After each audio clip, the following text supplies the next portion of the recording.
The Horsemen of the Apocalypse. Here we go.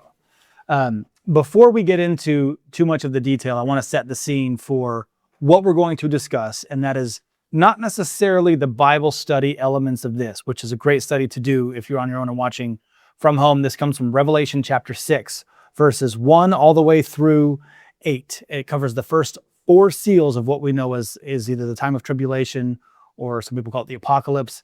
That's what we will be discussing as a group today. Today's video is brought to you by Sunnyside Cleaning. If you're in the Tri-Cities area, you want to reach out to Sunnyside Cleaning. There's a link in the description of this video. We appreciate them for sponsoring.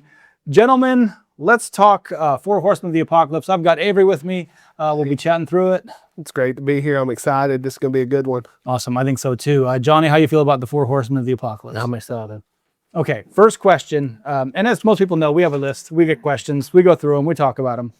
This question is not on our list, so the guys aren't prepared for it. Woohoo. I love playing this game. Love it. So in this kind of low-hanging fruit, high level, before we cover all 4 of the horsemen at once, and then we can dive into individual seals, what they might mean. Who sends the horsemen? Johnny, we'll start with you. Who sends them? Jesus does. Jesus sends the horsemen, right? So He opens the seals. So I saw the Lamb open one of the seals. That's the first seals, the first horseman. So Avery, you agree? Jesus sends the horseman. 100%. Yeah. I mean, it's a lamb, and what Jesus was the Lamb of God. That's right. So Jesus was the Lamb. Yeah. Jesus sends the horsemen. In a lot of pop culture, the horsemen are bad guys. Are they really? I don't think so. So if Jesus sends them, they're good, right? Well, with the exception of one, but I think God's using him I think God's twisting it in his favor and using it as a tool to. Well, it's part of his plan. You Yeah. know, obviously, one of the horsemen is not good. He's not good, but he's a tool for God that God uses. Right? Isn't that interesting? Yeah. People think that the horsemen are like demonic or from the beast. They're not. The Lamb sends them out, all 4 of them. Yep. These are also the first 4 seals of the first 7, and then the 7 seals, like the 5 woes and the 3 trumpets, and then it gets all bad from there. But it starts off with the horsemen. But I will say, maybe instead of him sending him, he's just removing his protections. That is a possibility. I don't know how I fall on that one. But just thinking about that question, perhaps, I mean, the seals are being broken. So the seal, this is Revelation 6:1. So again, if you're following along at home, feel free to bust out your Bible and read through it, because it's super deep. The Lamb opens the seal, and then the horseman goes. Mm-hmm. So not exactly commanded to, like Jesus doesn't actually say, go do the things, but the horseman shows up and then things start happening. Right. So let's get into the actual question here. So when people hear the 4 horsemen of the apocalypse, what do you think that they think it means? Or what is like pop culture, or what do most people, even Christians, what do they think? So Avery, what do you think with that first question there? I mean, they're thinking end times. Obviously, that's the end of all creation. I think a lot of people get fearful, and that includes Christians, which, that can't speak for whether they have made themselves right with God or not. But I mean, if you're truly saved, there's nothing to be worried about. I mean, this marks the beginning of our victory. Now, a quick dose of Revelation here, where it's a big book. There's a lot in it, right? Yep. These are the first 4 seals of what we call the apocalypse. And a lot of people think that when the horsemen show up, something bad has already happened. But I don't know that that's necessarily true either. So a lot of people get afraid of what could happen, even though they're saved. And so I believe, this is my belief, just throwing it out there early in this episode here, that the rapture, the biblical rapture, that word does not appear in the Bible. We know that. But I think that's the 6th seal. So when the Lamb opens up the 5th seal, like stars fall from heaven, and then John is shown countless multitudes. That's what I think the rapture is. So in my mind, this happens before the rapture. Do you think the same way, Johnny? Like, how do you think people kind of view this stuff? Yeah, I would agree with that. I think that when people think of the 4 horsemen, they automatically think instant destruction. Yeah. Yes.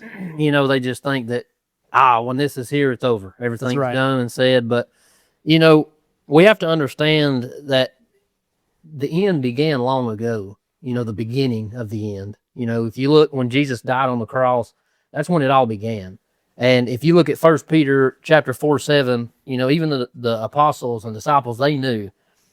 In 1 Peter chapter 4, verse 7, he says, "But the end of all things is at hand. Be ye therefore sober and watch unto prayer." So they even knew then that the end was here, but it's a process. It's not instant destruction. It's things that happen over time. And that's what the description of the Four Horsemen is this that happens, across time instead of just one specific moment in time. And I also think that there is some wisdom in living as if the end is coming. Oh yeah, absolutely. Oh yeah. Partly because the end is coming for all of us at some point, right? Mhm. Tomorrow's not promised to anybody.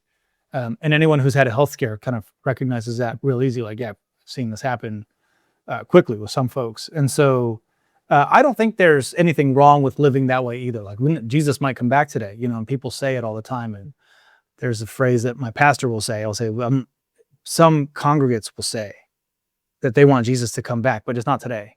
Well, why not? Yeah. Why live one more day on this earth when you can live forever in eternity in heaven? Yeah.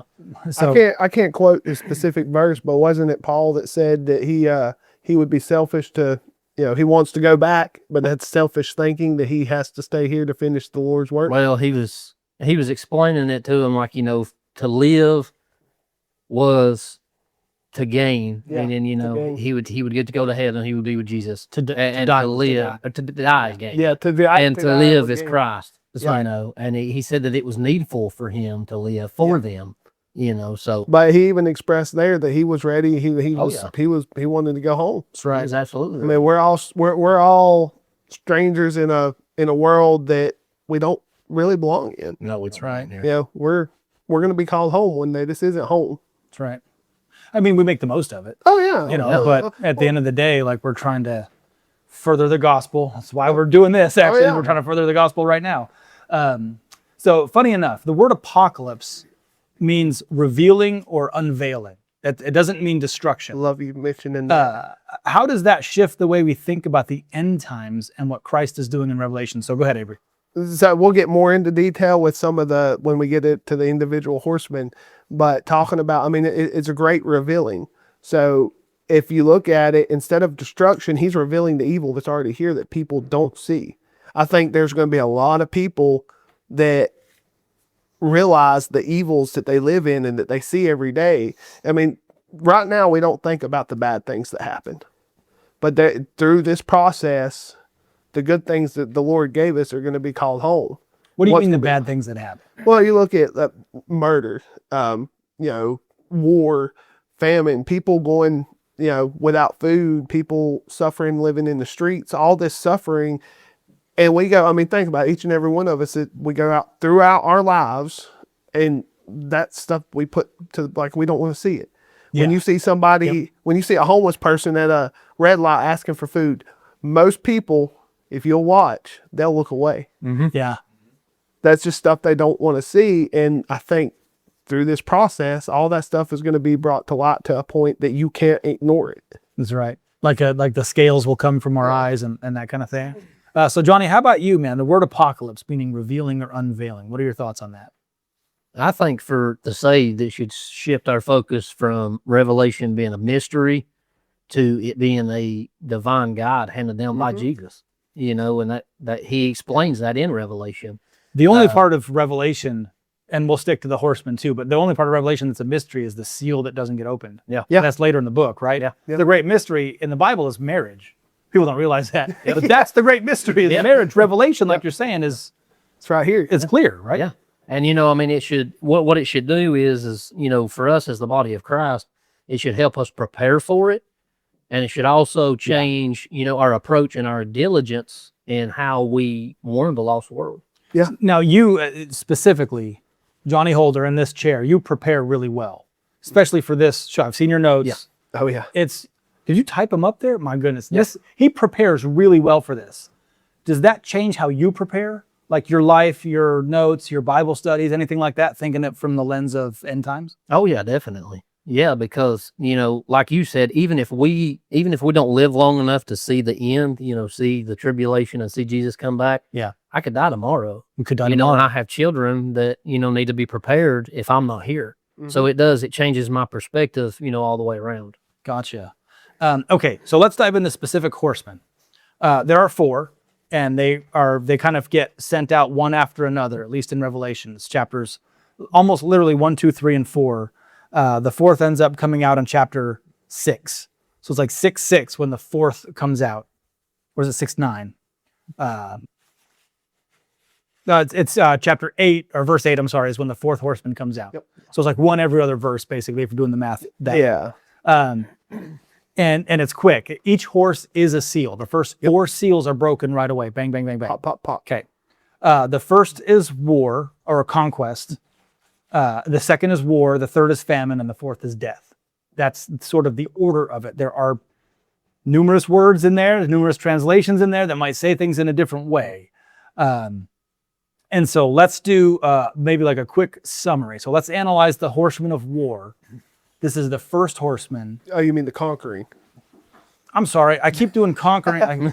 You're fine. You're fine. I'm going to write this down. There we go. Yeah. So the first one is conquering. That's right. And the way I see it, and I've said this before, my opinion, the first 2 are already here. I do think Revelation reads like a timeline. We just don't know when.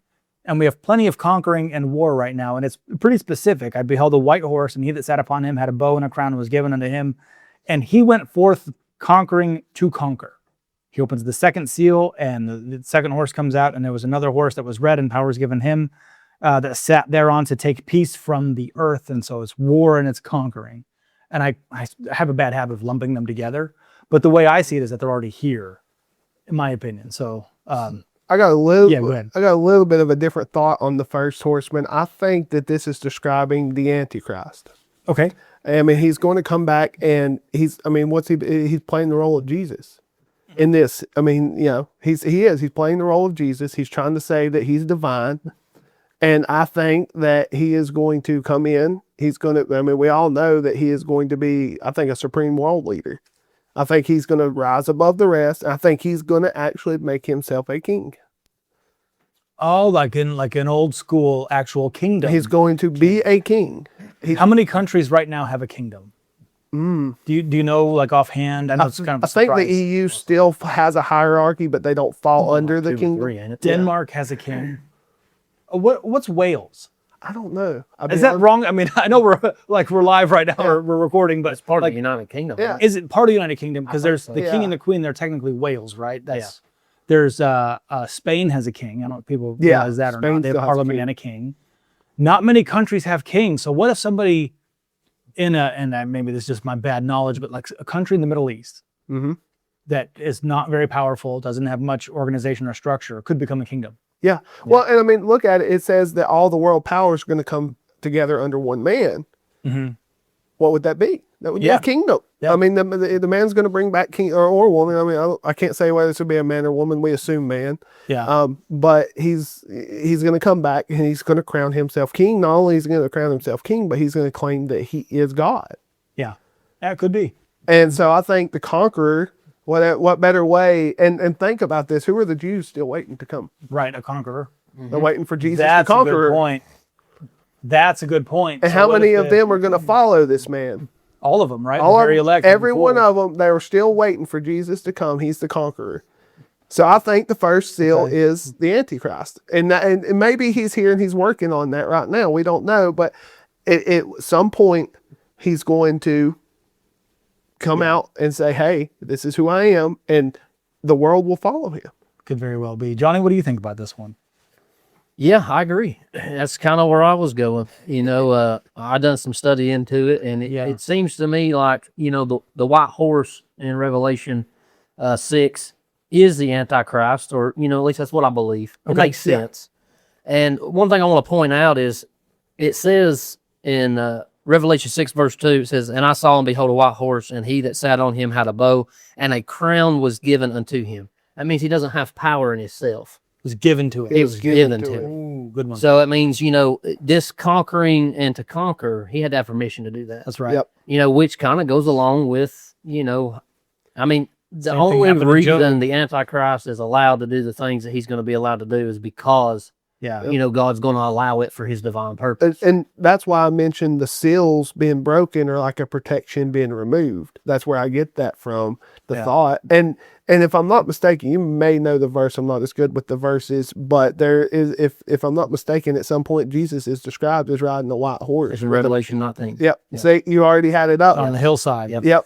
He's riding a white. And the descriptions are totally different, which is another reason we know. You know, when Jesus comes on the white horse, it makes it very clear that that is Jesus. There's no guessing, and it's not one crown; it's multiple crowns. You know, but I still think I think it's funny that it describes a white horse and he's deceived. And who has to be revealed before Jesus comes back? And I think that something else that we need to look at too that is represented by this white horse, you know, is religious deception. Yep. If we have any Muslim viewers, chime in here, but they believe that Muhammad's going to ride back on a white horse. Yeah.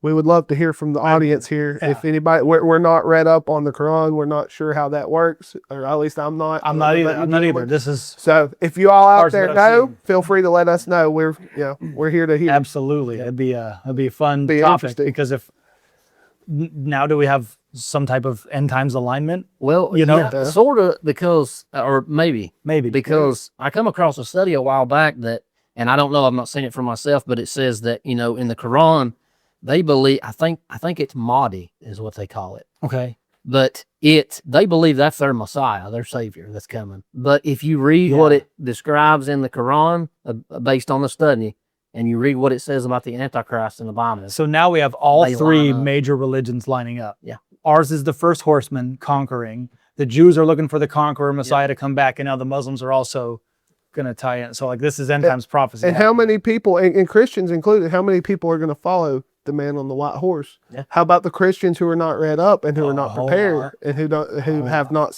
been seeking the wisdom? Yep. So that's what leads me to believe that this is going to be the Antichrist. I mean, you know, it's not speculation. Like we're making some sort of hypotheses here, but you know, it could be. More research would probably be needed, more in depth. I mean, this is a rabbit hole we could go. This is a rabbit hole, yeah, for sure. Yeah, so For sure. Subscribe now if you want the rabbit hole to continue, because we're kicking on the idea of doing a 24-hour live probably later this year in the fall, and we're excited about it. So if you're excited about it too, we want to be part of it. How about the second horseman here, war? I believe that they're already here. These first two, conquering and war, kind of go hand in hand. When I saw and behold the white horse. No, that was the first one. Was it chapter or verse 4? And there went out another horse that was red, and power was given to him that sat thereon to take peace from the earth, and they should kill one another. And there was given unto him a great sword. People have been killing each other for a long time, but I don't think this is a sign of like the Cain and Abel killings or like the tribes that had gone to war. We're studying the book of Judges now. I don't think that's part of this. I think this happened. I think this is a future state that John was seeing in Revelation, but I don't know that it was all that far into the future for John. I think this was, you know, sometimes I think it was 1,000 years after that, and we're coming up on the 1,000th year after that, which would be the 1,000-year reigns back to back. But what do I know? You know, I'm not speculating. So I think the war horseman is here. That's just how I see it. But Johnny, what do you got for the second horseman? I'd like to reference Matthew chapter 24, verse 6, and what Jesus says. He says, "And ye shall hear of wars and rumors of wars. See that ye be not troubled, for all these things must come to pass, but the end is not yet." Mm-hmm. You know, and I think that if you actually study Matthew chapter 24, verses 4 through 8, I believe, it describes these four horsemen. It describes the consequences of the four horsemen at least. and then you the end can results in Ezekiel, and then you've got Jeremiah. Zechariah. Yep. Yeah, very cool. Avery, how about you, man? The second horseman for war. So my perspective on the second horseman is, I think that there is obviously war here, but I think once again, if we look at this angle of removing the protections that the Lord has given us, if he's going to take away what's holding these things back, I think we're going to see a war on more than just war. I think we'll see complete and total anarchy and chaos. I think that laws are going to go out the window, and that's when evil is really going to be let to reign. And I'm not saying there's not bad now, but I think that when he breaks this seal, all the protections that was holding the evil at bay is going to go away. And I believe somewhere between the first and second horsemen were possibly going to be called back. I'm not sure. This is just this is the start of the tribulations. Yeah, could be. Once again, rabbit hole. We Yep. could go down that one. I'm going to do some more research on that. I didn't have enough time to. Yeah. But even if we're not, I think that the evil is truly going to reign in this period. And go ahead. No, go ahead. Well, I would also add to your thought there that we don't have to agree. Oh, yeah. Because we've got some different thoughts floating around the room even right now. And that's totally okay. Like, we're not going to align on everything. Like, no, the second horseman must be, it doesn't, I don't know. Yeah. And then I do want to get to another question that's not on here that I've thought of. But first, I want to explain that we are a nonprofit here. We do accept donations. The link for those is in the description. If you have an extra $25 a month, and if you break that down to a weekly tithe, that's about $8 a week. And so we do appreciate that support. We've got a handful of those already coming through, and we appreciate everybody that is able to donate. If you're not, please consider subscribing to the channel or giving us a thumbs up. That stuff really does help push this video out to more people. And if you can, if you can spare some donation money, we appreciate that too. Back to some questions for you guys. Now, I've noticed something in this conversation that I haven't really noticed before. The horses are described, not the horsemen. Yep. Yeah. So the horses are what gets the color and the description, and the horsemen that sat upon him does the thing. Yep. Is there a difference between horse and horseman? That's a good question. That's a good one. I realize I just threw this at you just Yeah, now, just like threw a as it hit curveball. me. But it seems to be like the horse is almost the vehicle, and the horseman is the result. And there is a question, we're probably gonna have to skip it, about the colors of the horseman and how much that matters or doesn't.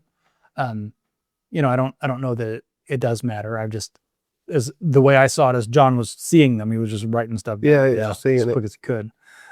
But that just hit me. Like, is there a difference between the horseman and the horse? That's a good question. That is a good question. Possibly the horseman or the horse is the signs of what's coming. That's the Okay. This is what we're seeing. We're seeing these signs, and then the horseman is the action that is the result of the signs.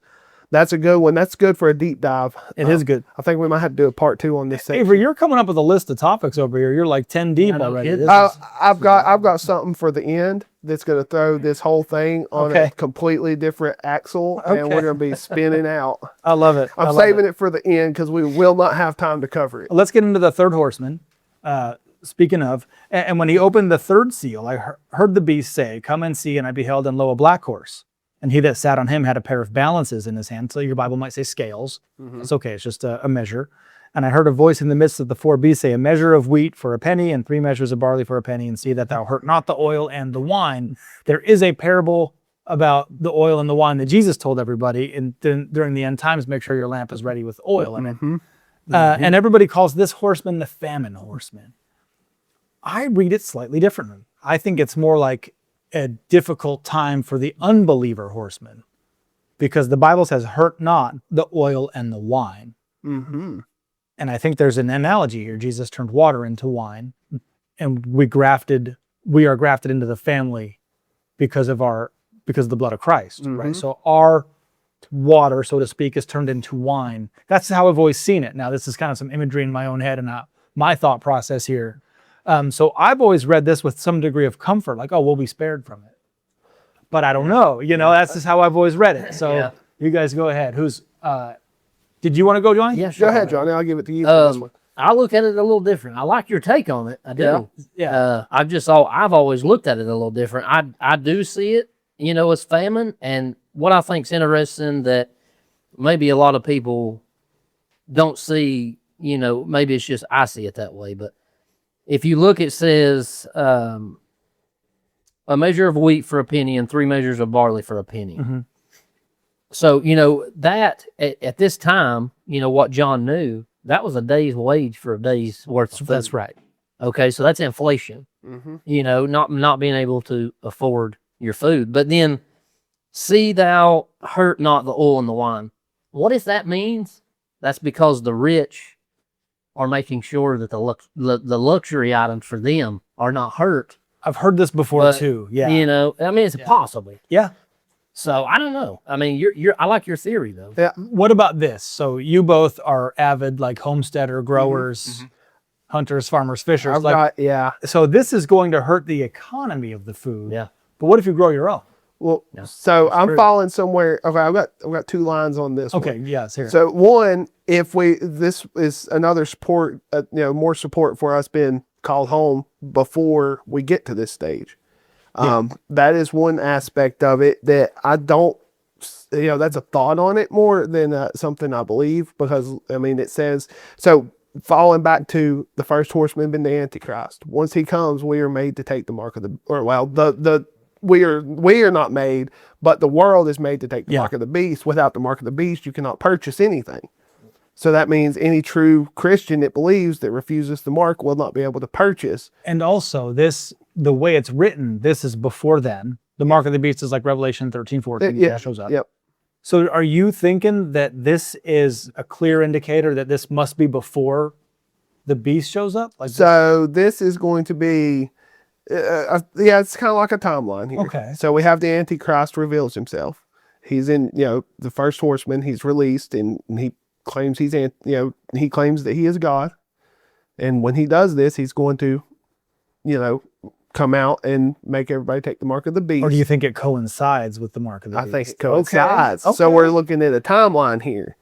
You see where I'm coming from? Yep. And then, so talking about famine, I mean, if you don't have the mark, for one, the folks that do take the mark, once again, like Johnny's saying, the inflation aspect. Wealthy folks. And the Christians that don't take the mark, they're not going to be able to purchase food. So they're going to rely on themselves. But then it says, hurt not the oil and the wine. Well, God's give us everything we need to provide for ourselves. That's right. Falling back on the homesteading and the knowledge that he's given us how to survive, I'm thinking that we're going to be okay. I mean, we're going to be spared that. Or, like I said, we can roll back to the first theory that perhaps we're called home before this happens. Either one of the two. They're either we're called home, or they're in that line of thinking, we're called home, and then there's a great plague that hits the world, not just a certain area, but hits the world. Yeah. And food becomes so scarce, thus driving up the cost. I mean, what happens in a supply and demand market when supply is low? Yeah, that's cost rises. So that's the first line, but I lean more towards the second line on that one. Yeah, and also there comes a point where the spirit is called back up, and it's described as a scroll rolling itself up into heaven. That happens later in the book also. And so I think you might be right about that. If this timeline coincides, then we possibly were called in between conflict and scarcity. Yeah, it could be something, or it could happen, and that's like an indicator. And once again, Yeah. this is all just a theory. I'm definitely no scholar here. So when Avery gets it wrong, just comment on the video, like Avery, who got it wrong. Just let us know. Leo, give me some references though. I need biblical references now. We need the biblical references. And like the biggest clickbait, we're like the horsemen are here. Run for your lives, everybody. Okay, so now I learned more from the Bible as a kid, from certain movies in the 90s. And this verse is one of them. Y'all ever seen Tombstone? You know what I'm talking about? Like Tombstone, where the guy, he's speaking Spanish, and Johnny Ringo like shoots him. And then the other guy says, what was he saying? He's talking crazy. He goes, no, that's quoting the Bible. He says, death is coming for you, and hell's going to follow. He's quoting Revelation. Yep. And so I was like, oh, is that true? I got my Bible and started reading my Bible because of that movie. And I was like, it is in there. Imagine that. So like I found this verse. I was really young, and there's a pale horse, and the man that sat upon him is death. Yep. Hell followed with him. That's the line in Tombstone. King James says Hades or hell, or some of them might say different terms. But that's the fourth horseman that we're talking about. I learned about this from Tombstone. That's cool. I've thought about it, but I've never thought about, hey, that's that's cool. And some kid somewhere, that was me. I was some kid somewhere. That's I was awesome. Like, when that movie came out, I think I was 10. I love that. And because of some friends I had at the time, they gave me a Bible. And that's how I had it. And I looked it up, and sure enough, it was there, and I was fascinated. I was like, this is crazy. What is happening in the Bible? And so this is obviously the death and hell being loosed on earth, horsemen? Is this tribulation? Is this post-trib? So now we get into some interesting discussion. So yeah, I'll open this up because I could go on. Again, this is another rabbit hole. Like each of these is its own rabbit hole potential. And you look at famine too, looking at certain aspects of this. I mean, look at some of the disease that's come into the world on our natural world. I mean, plants are dying. Look at how many animals are going extinct, and look like CWDs hitting some of the deer populations. You know, where you fall on that, that's a whole another argument. But you know, maybe that's the famine starting to creep in. Who knows? Yeah, it could be. Johnny, how about you, man? The fourth horseman. What do you make? Get into it. I think that the four horsemen kind of coincides with the other three. It's a result of all the other three. You know? Oh, interesting. Okay. Because look at what the Antichrist is going to do. You know, if we are here during that period when he's revealed, obviously, you know, he's going to persecute Christians. He's going to have them killed. Okay, so that'll be death by that. Okay, then you have the no peace on earth, him going forth to conquer and to conquer. How many people are going to lose their life in battle? Yep. Okay, and then if we're still here for the famine part of it, how many people are going to die because of not being able to eat, you know, or the plagues? I mean, you guys ready for yet another curveball? Oh, sure. You ever understood this about this specific seal? This is the fourth seal. There may not be a rider. Yeah. Does your Bible say horseman or horse? This is Revelation 6:8. I looked and beheld a pale horse, and his name was Death. Mine says, and the name of him who sat on it was Death. The name of him who sat on him. Okay, so yours actually has a rider. Now I'm in New King James Version. So which would have been Greek. So the Greek word still exists today. So they would have known it was a horseman. Yeah. Not just a horse. Okay, so I'm okay with that. That doesn't bother me too much. So I did a message a while ago. I'm sorry, Johnny, were you all finished? I didn't mean to. Yeah, okay. I did a message on the unseen world. Sometimes I think about this as the unseen world, where death comes with this horseman. And again, if I imagine this to be, as it makes sense in my mind, that they've already happened. So if this fourth horse is already here, the horseman's already here, then hell followed with him. Hell must also be here. Yeah. Well, does that mean demons are here? Well, yeah. Yeah, they are, right? Is evil here? Yep. Yeah, absolutely. Yeah, I mean, look around the world. You don't have to look too far to realize that evil is here. Now, again, how much of that is people's decisions versus demonic? Is it different? And influence, yeah. So that's how I see it sometimes too.